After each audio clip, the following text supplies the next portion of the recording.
All right, so we're recording now. So hi, everyone. Thanks so much for tuning in to our webinar. My name is Dina Mansour, and I'm the Outreach Coordinator with the New Jersey Alliance for Immigrant Justice. Today, our webinar is about the power of attorney and delegation of authority by parents. I'm not going to go too much into it because we have the experts on the phone. I have Randy from Rutgers Law and Director of the Child Advocacy Clinic and also a clinical professor. And I have Lauren, who's an immigrant rights fellow at Make the Road, New Jersey. Randy will be talking about the document itself. She'll go through it and hopefully answer most questions that you might have. And feel free to just throw questions in the chat box, and I'll flag them up to Randy when she finishes.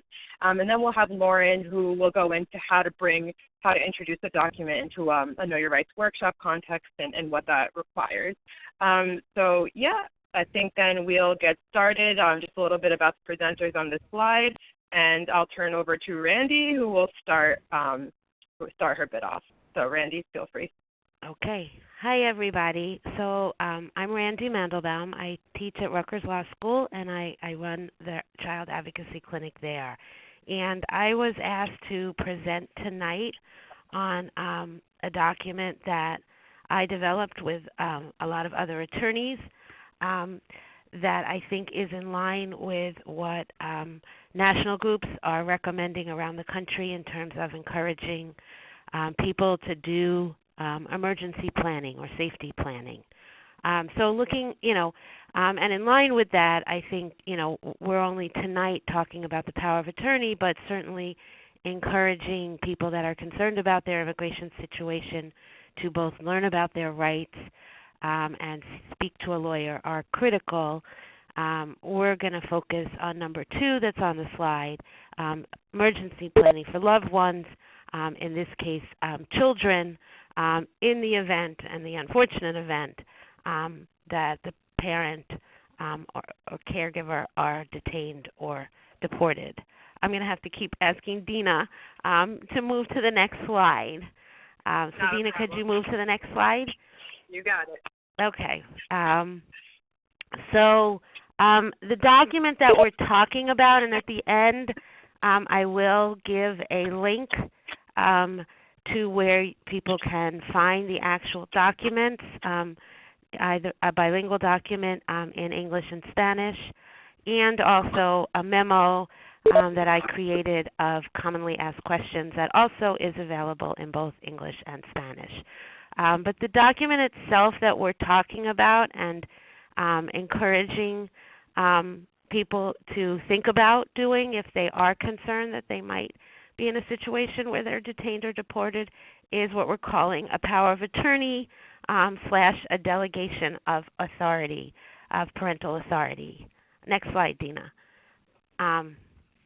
So what is this document? And I'm even going to talk about what it isn't, because I know that there have been lots of questions. So at the core, this is an emergency planning document. It allows a parent, or best if it's both parents, and we'll talk about that, to designate someone, that someone is called an attorney in fact, to care for and make decisions about their child. The document is good for 6 months, and we are recommending that, if need be, it be renewed. It is a document that is based in statute. I've had that question for the attorneys on the phone. It's NJSA 3B:12-39. So there is statutory authority for doing this parental delegation. It isn't something that is done completely outside of court, and like I said, is only good for 6 months. What it's not is a parent giving custody or guardianship of their children over.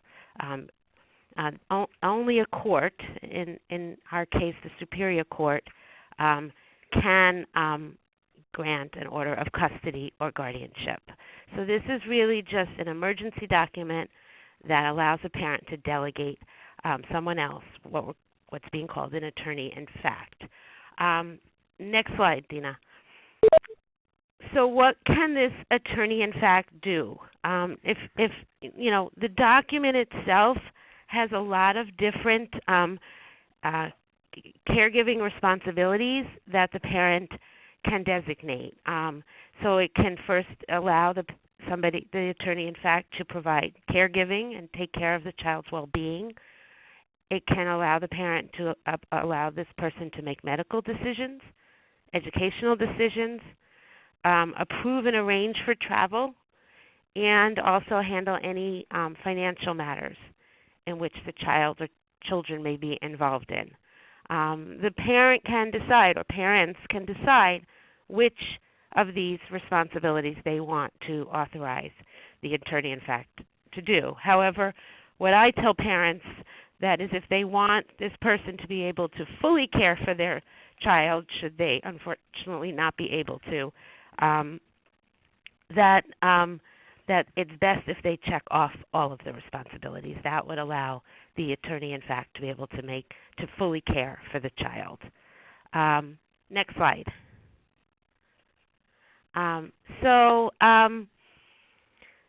There's a question I also get is, do both parents have to sign? It is best if both parents can sign, but if only one can sign, that's certainly better than nothing. The form itself actually on the first page of it allows the parent to explain why the other parent is not signing. So it could be because the other parent is deceased. Maybe this parent has already gotten a court order giving him or her full custody. Maybe there's some medical or mental health issue, a situation of abandonment by one parent, or the other parent is outside of the country and cannot be reached, or some other reason, and it lets the parent explain. Certainly best if both parents can sign, but like I said, it's not absolutely necessary, and the parent can explain. Next slide, Dina. Other logistical requirements. So it is best if there's a separate form completed for each child if a parent or parents have more than one child. It is also best if the form is signed by two witnesses. The attorney, in fact, and I know that I've gotten questions about this, there's been some confusion, does not have to sign the document. In fact, it's really just a document that is signed by the parent and then given to the attorney, in fact. Next slide, Dina. It's also really best and to ensure the validity of the document that it be notarized.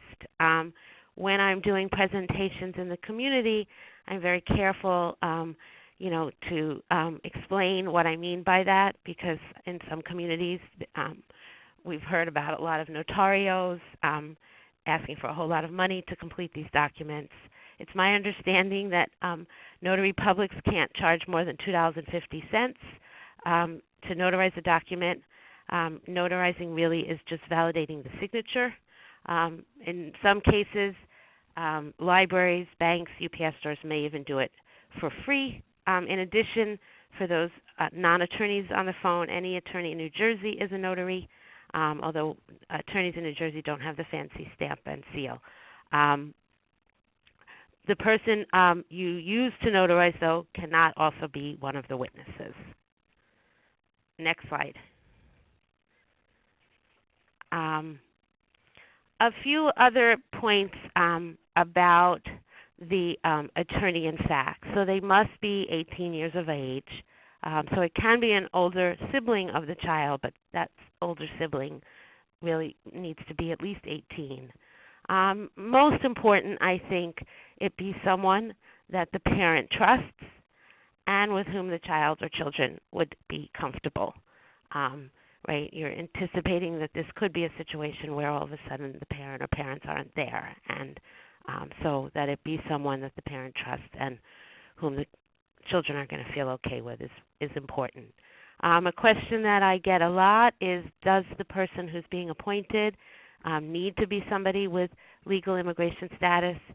The answer is no. I mean, while that may be preferable, it does not need to be somebody with legal immigration status, and probably more important, it be someone that the parent trusts and with whom the children are comfortable. Next slide. So I think I've talked a little bit about this, but a little more on the logistics. So once the parent completes the form, the form actually gets given, the original, to the person they're delegating, to the attorney in fact. But before doing so, the parents should make several copies of it and keep one for themselves. I also recommend keeping one in a safe or special place in the home, and maybe even giving a copy to the child if the child is old enough to understand, or to a close family friend. The idea being that you obviously want the person you're delegating to have the form so that they can act if needed, but also that it be available, should there be a question of who's going to have to care for the children if the parents are taken. Next slide.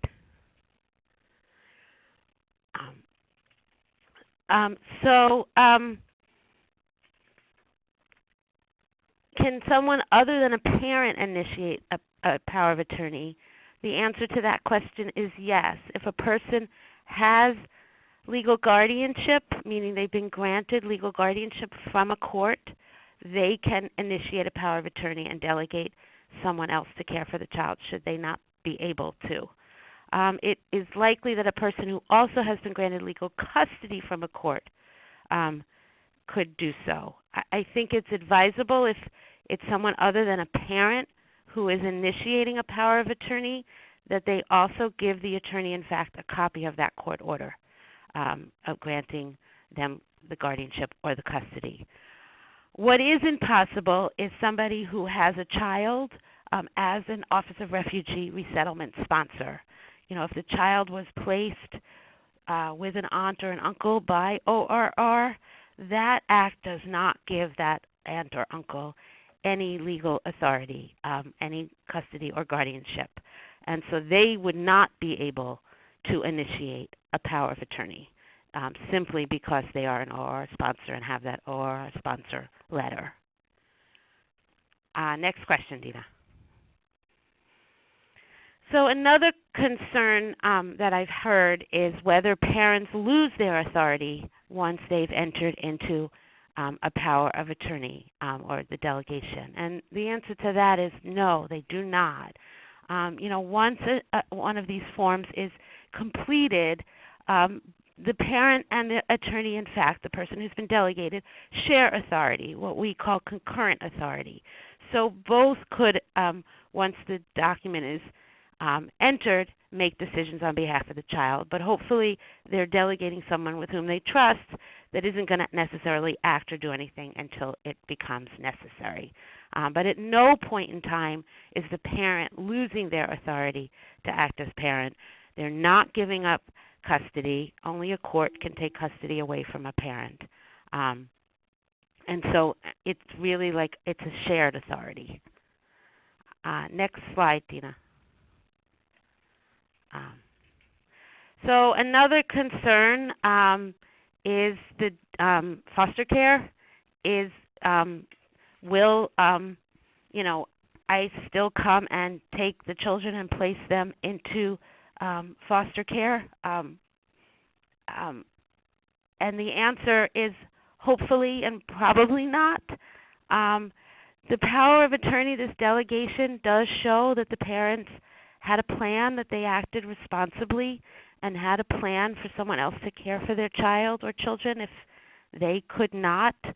I can tell people that I have shared the form with high-level officials at the Division of Child Protection and Permanency, which is New Jersey's foster care agency, and they have told me that they will honor it. as a family plan and as the intent of the parent. And the only reason they would take the children still would be if they have independent concerns about the proposed caregivers, safety concerns about the caregivers. Then they're still mandated to act.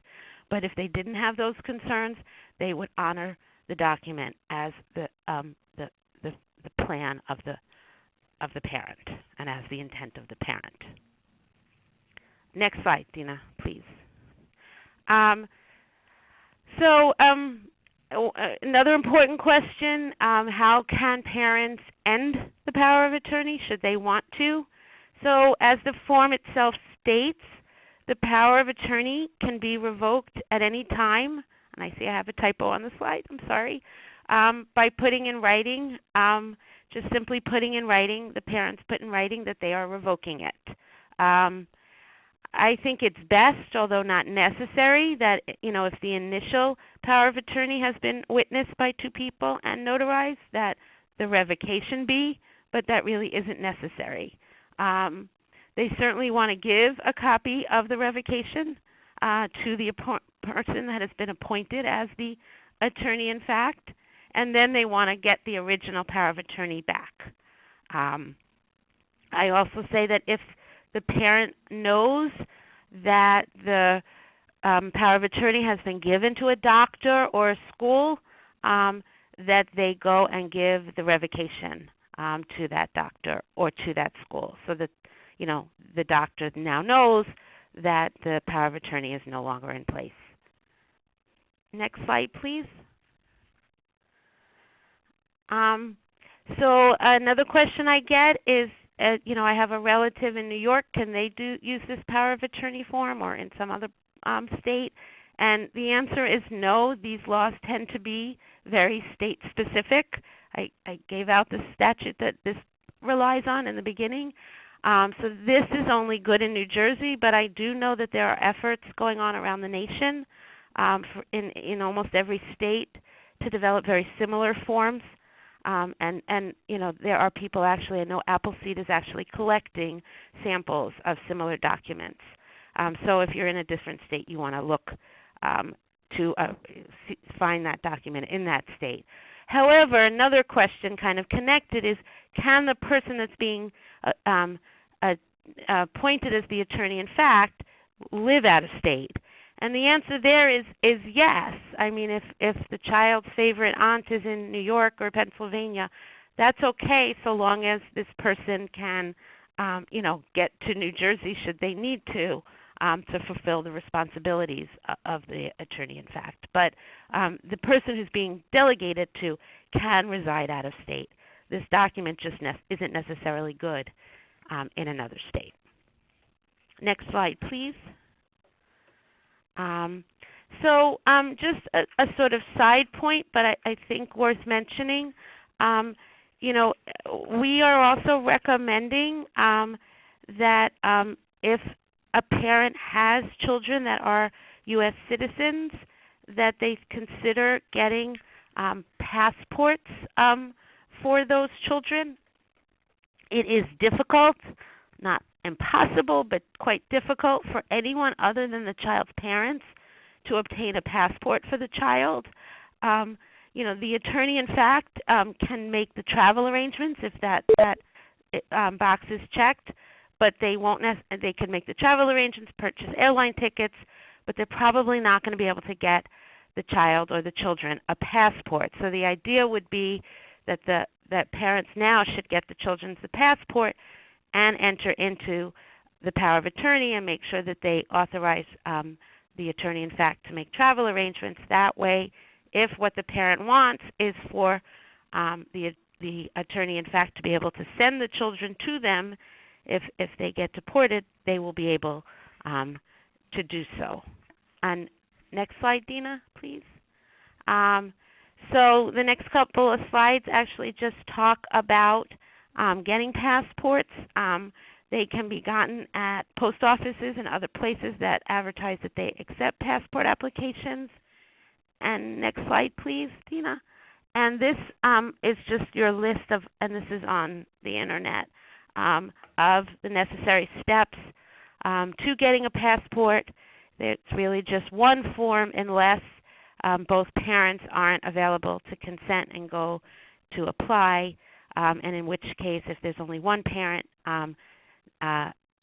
that's consenting, you might need to complete the DS-3053, and if one parent cannot be located, then they need to complete the DS-5525. But this is your list of all of the things that are needed to actually get a passport. Next slide, Dina. So that pretty much concludes my portion of this, although I'm happy to take questions. What's on this slide are just some general planning advice that I give to people when I'm out in the community. And Dina, next slide, please.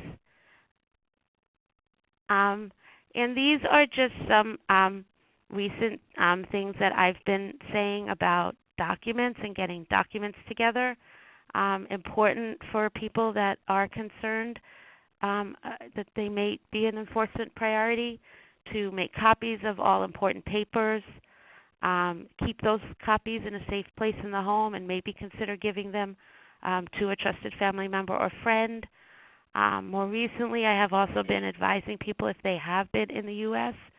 for more than 2 years to start gathering documents that show this: school records, medical records, leases, utility bills, because this will certainly avoid them having to be subject to any kind of expedited removal efforts. And with that, I think I will conclude. Although, Dina, can you go 2 slides and show people the link to where oh, yeah, sure. the documents are?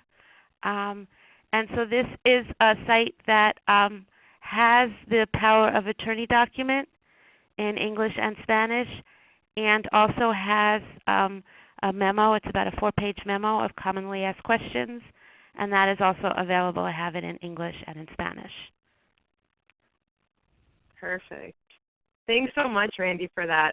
So I do have one question, and I just want to let folks know that we have Randy and Lauren on the line. Lauren will probably take 10 minutes to speak, so we will have a long time, about 30 minutes or a little bit less, to answer questions. So feel free.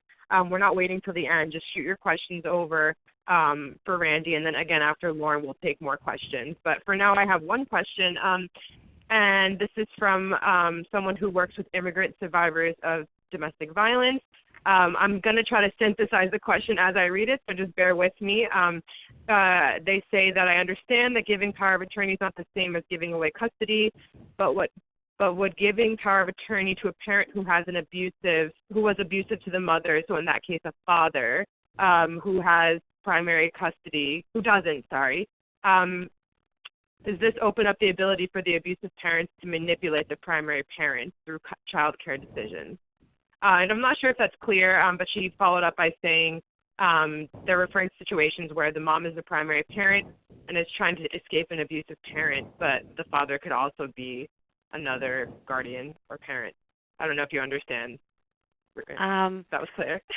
I guess I'm having a hard time answering that question entirely, because it's not clear to me if in the question the mother has sole custody, which a court would have to have ordered. I mean, in New Jersey, parents are deemed to have equal rights to a child until and unless a court has changed that. Certainly, a domestic violence situation, a parent could have, through a restraining order, received custody, and so in that case the parent could actually designate someone other than the father. I can't really speak to what the father might try to do through the power of attorney. The power of attorney is really just an emergency planning tool to delegate someone to care for the child. But if the father hasn't had his rights taken away, like that the mom has sole custody, he would still have those rights. Not sure if that answers the question. Okay, I sent her a message to ask, Okay. and if something comes up, I'll confirm. But I have another question. It asks that when the child has been registered with the parents, okay, so if a child has a travel document from their parents' consulate, can they travel to their parents with that passport, or do they need to get a U.S. travel document? No, I think the child, as long as the child has a passport, they could travel with that. I don't know if they might, if the plan is for the child to come back to the U.S., have trouble coming back with just that passport from another country. So I think that would be something to consider. And I don't know if, Lauren, you want to weigh in on that. Sorry, Lauren? I just had to unmute myself. Sorry, I was just unmuting. So I was going to add for the first question as well. I think it probably is going to be a very personal decision of the mother, of the parent. I think, as Randy mentioned, when you create this power of attorney, essentially you're creating concurrent authority for this person to make decisions on behalf of your child. And so it seems like in the scenario that the person who is asking had outlined, if you have an abusive parent who may try to take advantage of mom, or who may be continuing to abuse mom, she may not want to be in that relationship, and she may want to look for someone else other than the dad to be the power of attorney.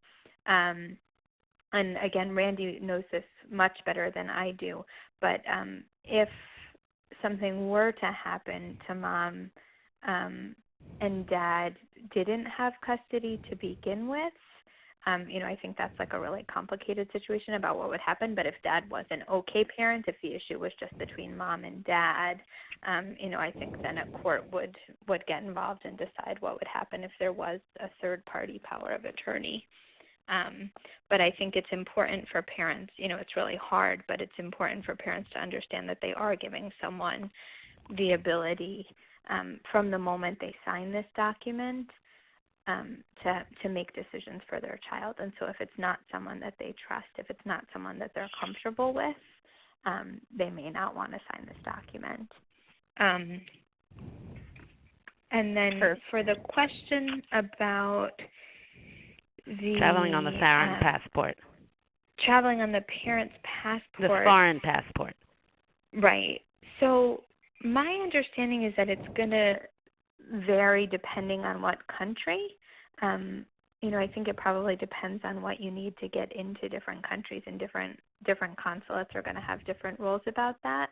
But as Randy said, I think you want to be careful to make sure that if you do want the child who's a U.S. citizen to be able to get back into the U.S., that they could do that at some point. But my understanding is you would need to check with the particular consulate to see what is required for that child to travel. Perfect. We just got a bunch of questions, so thanks for folks who are putting their questions in. So the next question is, could you apply for custody for a third party in superior court for the contingency if the parents are deported, so that custody order becomes effective upon deportation of parents? No, I do not think so. So once a court grants custody, there's no way for that custody to be springing, to only go into effect on a certain condition, in this case the deportation of the parents. Custody would actually take the parental rights away from the parents the moment the custody order was issued by the court. So, I do think that, if a parent does one of these power attorneys / delegations and it becomes a long-term situation because the parents or parent are deported and the plan is not for the child to go live with the parent in the home country, that at that point the third party, the aunt, the uncle, whoever that might be, could go to court and seek custody. And I think that the power of attorney is a is useful in showing that this was what the parent wanted. But I don't know of any instance where you can do a springing custody order. That would take custody away from the parent when it was issued by the court. Perfect. So our next question is, you mentioned that generally power of attorney forms would be respected unless there are concerns about the attorney, in fact, his or herself. Mm-hmm. How would these concerns come up? Are there background checks being done? So I think that's a really good question. And I don't know that there's a single answer to it. I think no, they are not planning, to my knowledge, to do background checks. So let me answer that. How the concerns would come up, I don't know that there's one answer. These are very sort of fact-sensitive situations. But I think it would just be if something, it didn't seem that it somehow became known to the Division of Child Protection and Permanency that there were concerns about this attorney, in fact, not feeding the child, abusing the child, and somehow neglecting the child. I think that's how they would come to light. But no, they're not doing any kind of formal investigation into the attorney, in fact, licensing that person as a foster parent, or doing background checks. So I think it would be more that the concerns happened, as child abuse and neglect can happen in anywhere, and that those concerns became known to the agency. Great. So a few more, they keep coming up, which is great. So following up on a question, if the parents are not legally separated and the mom is the primary caregiver, does the power of attorney letter not come into effect if the mom were to be deported because the child technically still has one parent in the country? So again, I think that's an excellent question. I think so. I think if the other parent were available, lived near and knew that the let's say the mom was deported and the dad, the child could certainly, without a power of attorney, go live with the father or the other parent. I think the concern may come up that, the other parent may be somewhere in this country, but we have no idea where. And so, in that instance, I think it might behoove the mother or the parent who is primarily caring for the child, to do a power of attorney, and explain in the document why the father is not, or the other parent, if it's not the father, is not signing the delegation. I think that might be advisable. So I think it really depends, what the circumstances of the other parent are. Great. I have another one. I'm not sure if it's a question or a statement, so whoever posed it, if you need to follow up, but I just see that it says when parents are arrested, there is the possibility that the children will travel to live with their grandparents. I'm assuming that's a statement. I don't know, Randy, you could think of how it's a question. But I'm not sure what the question is. Where it would be. I'm not sure. I don't know if they're asking if that's automatic or not, but whoever asked that question, if you want to follow up or if you were just making a statement, that would be great. So I'm just going to mark that as answered for now. Okay. I have another question. Can you designate more than one attorney in fact? If so, how would that work? So you can, to answer that question. I'm not sure that I think it's advisable. You would basically, the how is you would basically, do the form twice, or more than that if it's more than one child. The first form to person A, the second form to person B. I think why I would say it's not necessarily advisable is because then you've got more than one person who could potentially act as the parent, and there could potentially be conflict between those people, or they might not agree, and it could be confusing. Now, if it really was that everybody got along and it was just maybe a concern that all of these people might not be available when the need arises, I think it's something that can be considered. So I don't see anything in the law that would say you can't do more than one. I'm just not sure it's advisable. Cool. So the next question is, if the attorney in fact goes to court to get legal custody, how long would that process take? And what happens in the interim as far as the attorney in fact's ability to take care of the child? I mean, so the delegation is good for 6 months under the statute. And I still think even after the 6 months, it certainly shows the parent's intent. Parents can also renew the power of attorney. How long does going to court to get custody take? Tends to depend on the county. Some are doing it in about 2 months. Some are taking as much as 4 months. It depends if the court wants supplemental hearings, but I would say roughly 2 to 3 months is what I'm seeing when I'm filing custody complaints in court. But it really, can take longer. But that's an average.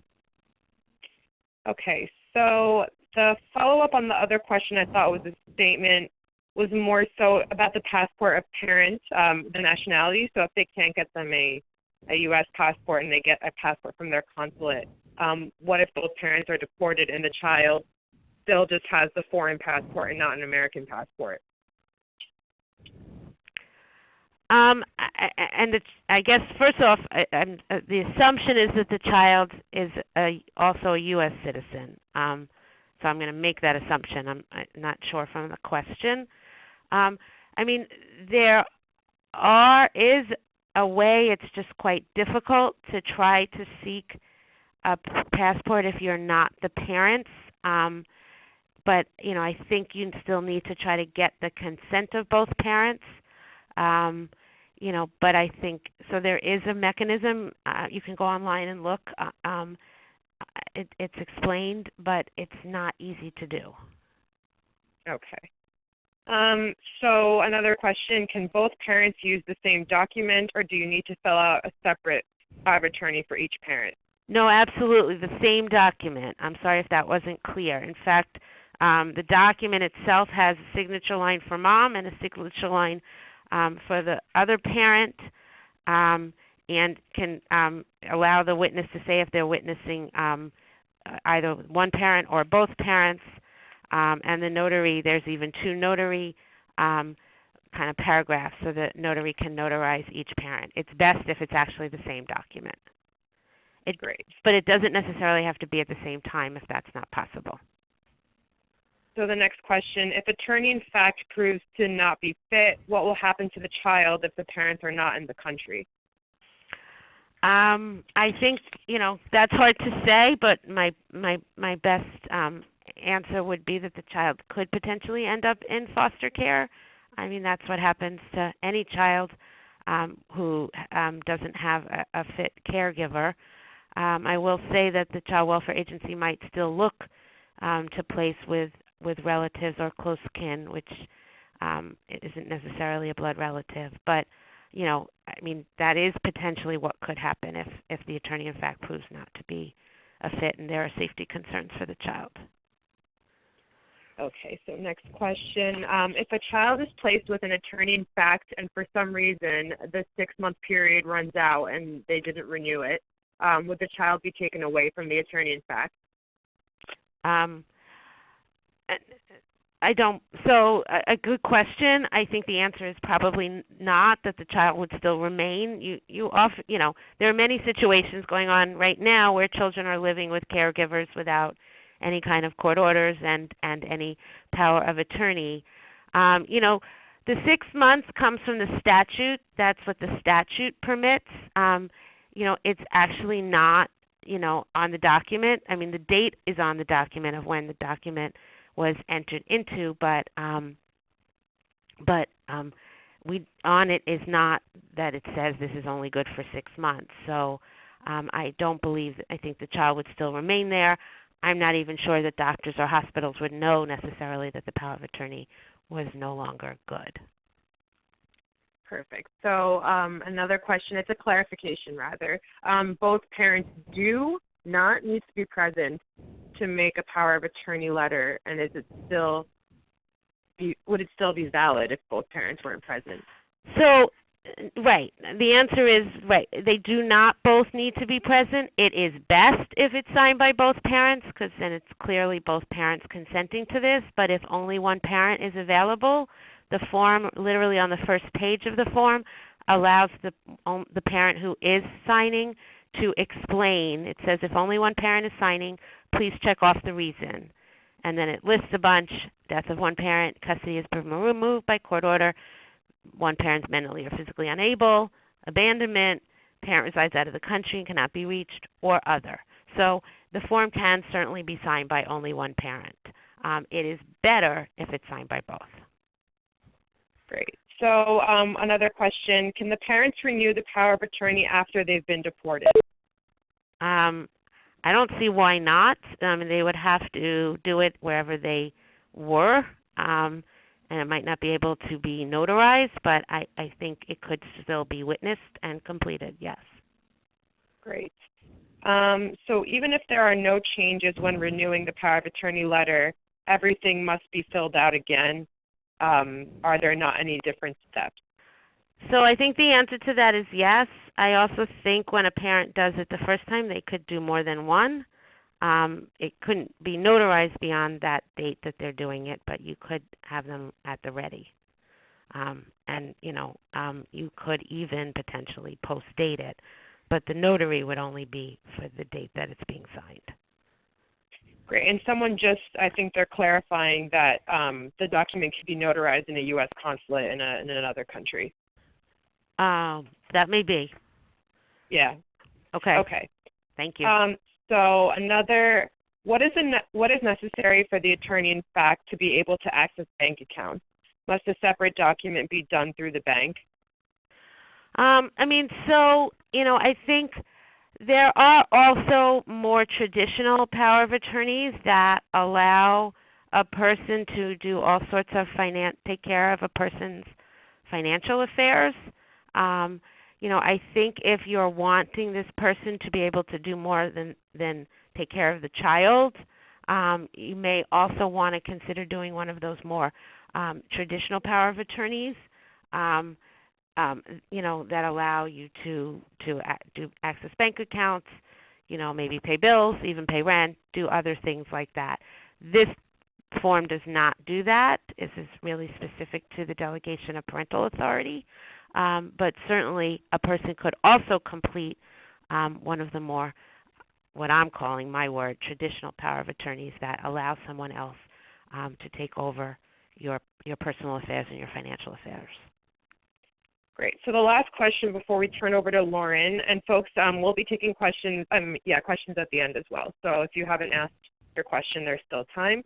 So the last question for now is, once the child is placed under the care of the attorney in fact, does the power of attorney still have to be renewed?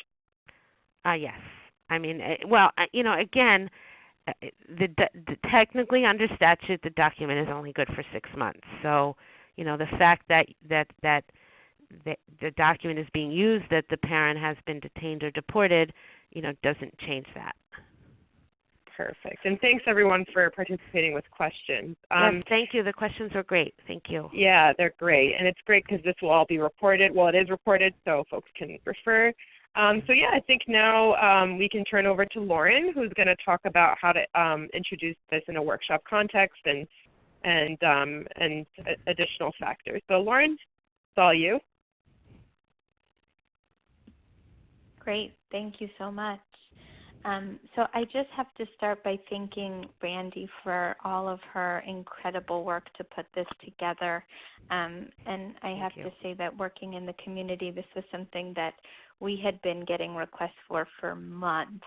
And we had to sort of fend off the masses, to be like, wait, it's coming, don't go to notarios, we're getting you a really great document.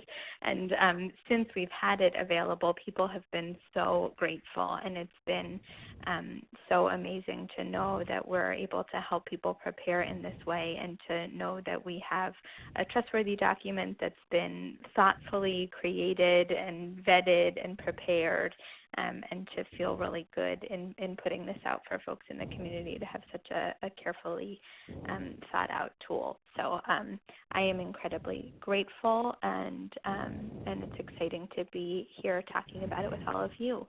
So my role for tonight is to really share with you guys what we've been doing as we've rolled out this tool within the community, and trying to help as many people as possible get access.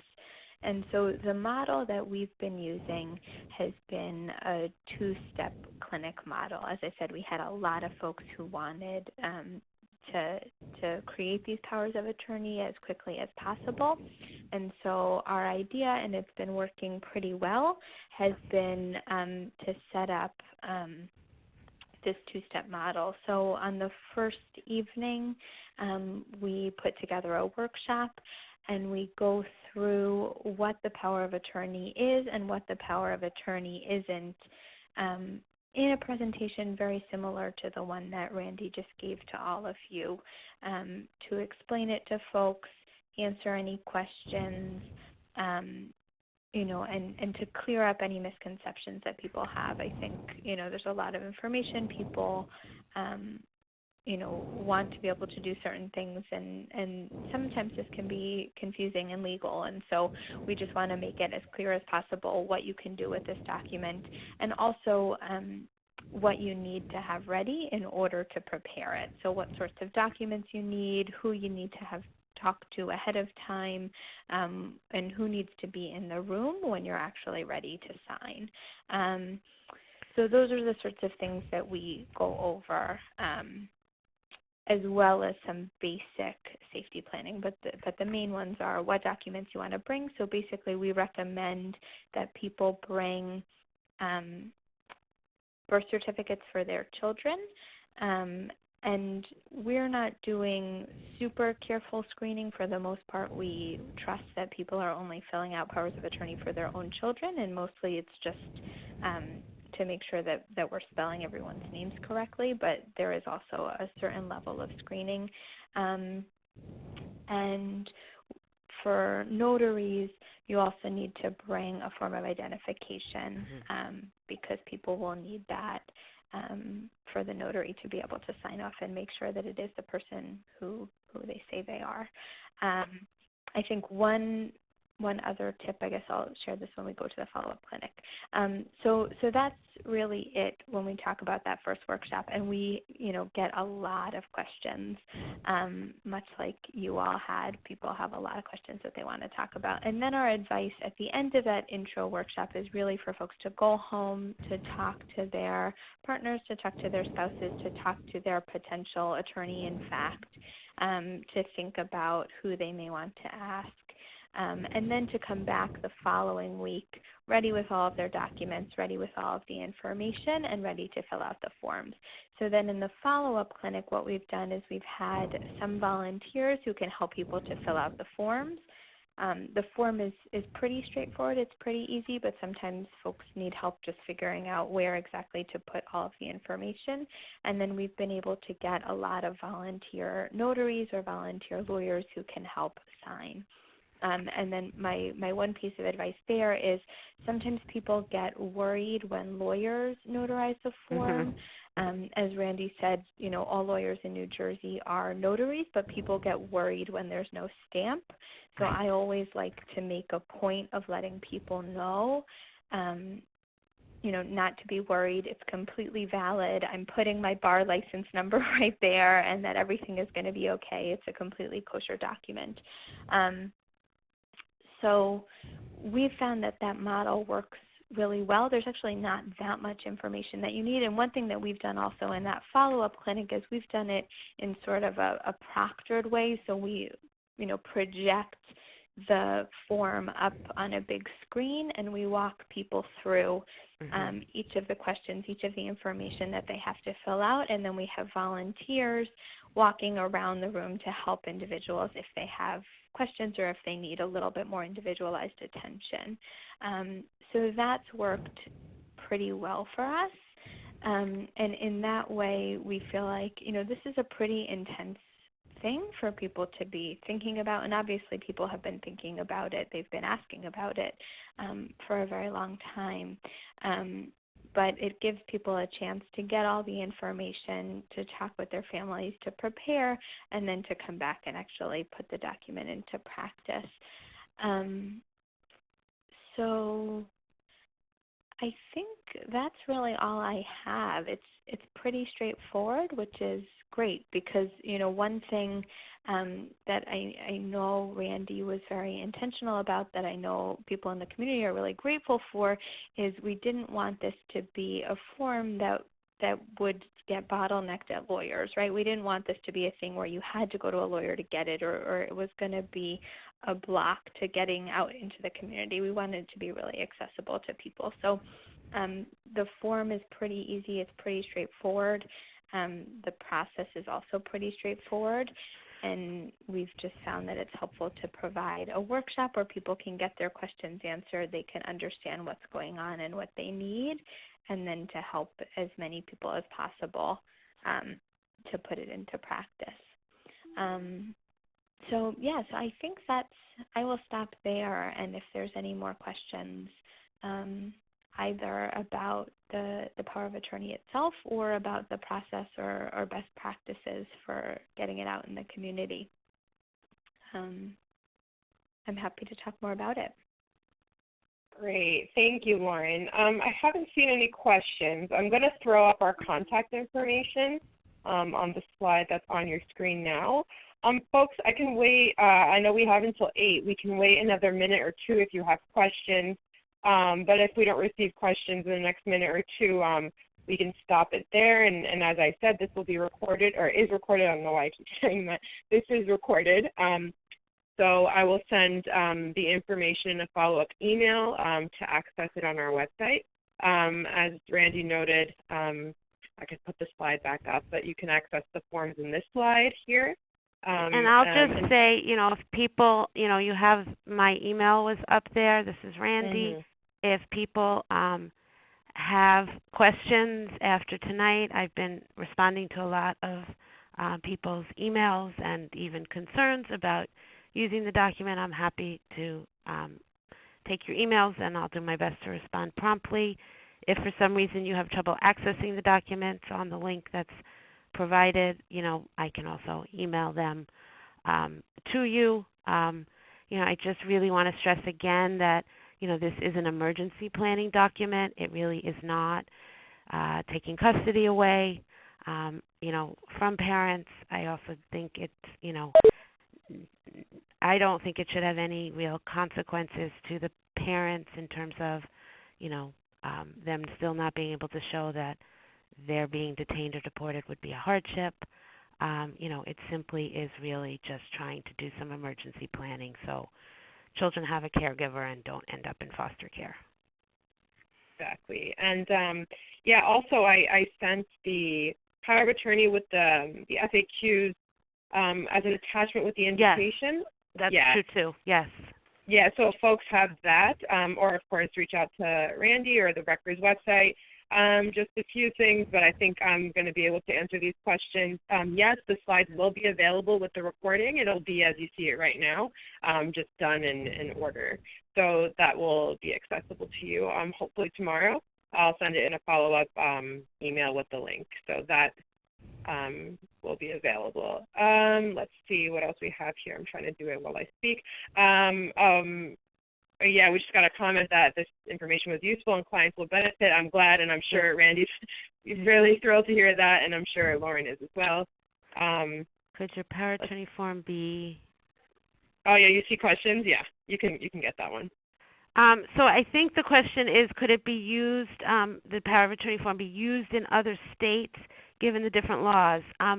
No. I mean, I think there may be similar forms in other states, but every state's family law codes and statutes or surrogate laws are a little different, and so I know that around the nation, because it's been really being promoted by the National Immigrant Law Center and other national immigrant rights groups, that folks in states should be creating these. I know that Appleseed is actually coordinating collecting them from every state, but I think you need to look to the state where the parent and children are living, because it is going to be a little different. For example, I just saw Connecticut's the other day.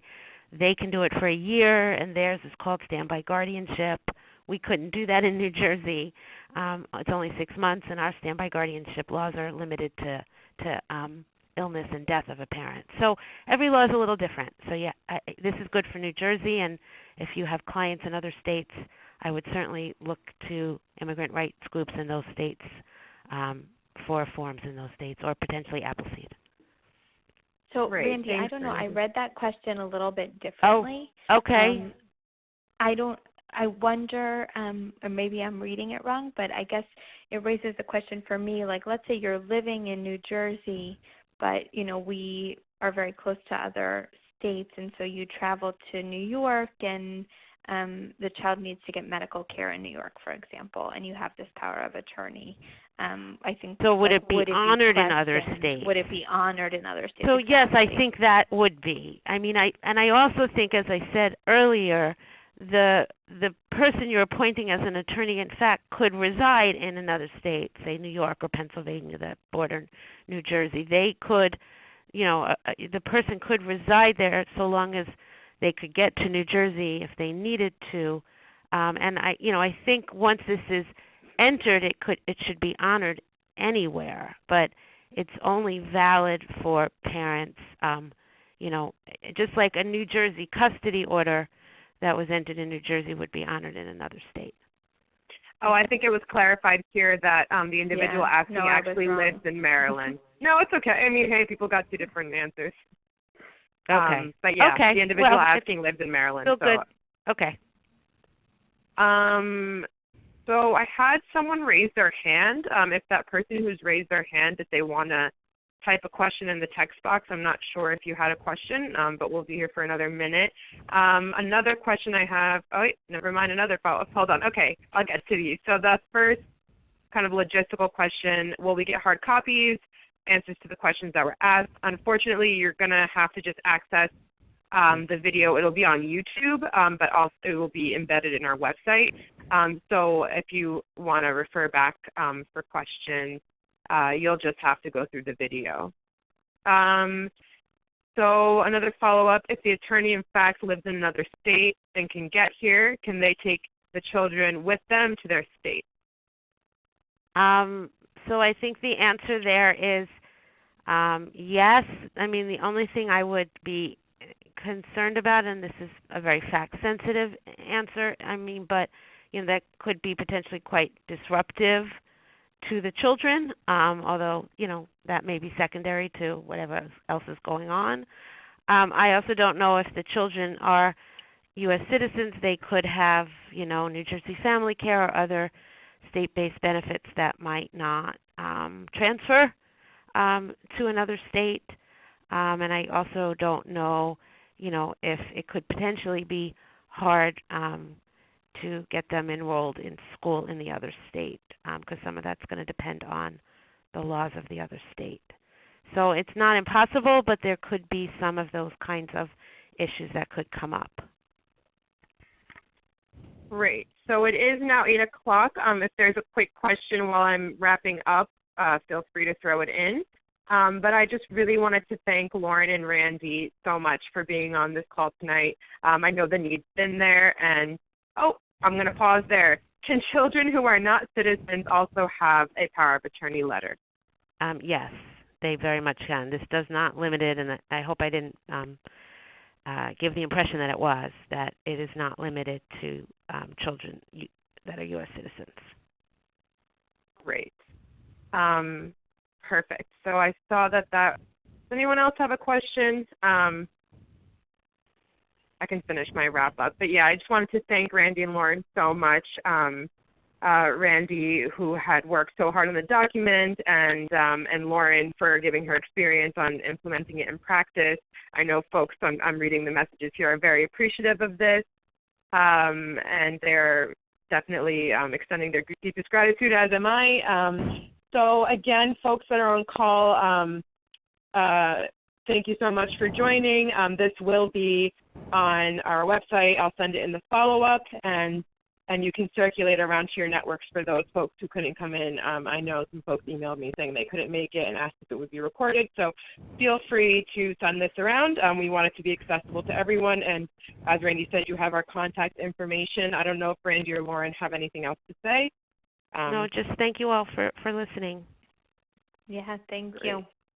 All right, I'm going to stop the recording now. Again, thanks so much to Randy and Lauren, and thanks so much for all those who tuned in on a Monday night. And yes, we look forward to any other questions, and I'll be in touch tomorrow. Have a good night, everyone. Thank you. Thank you. Bye.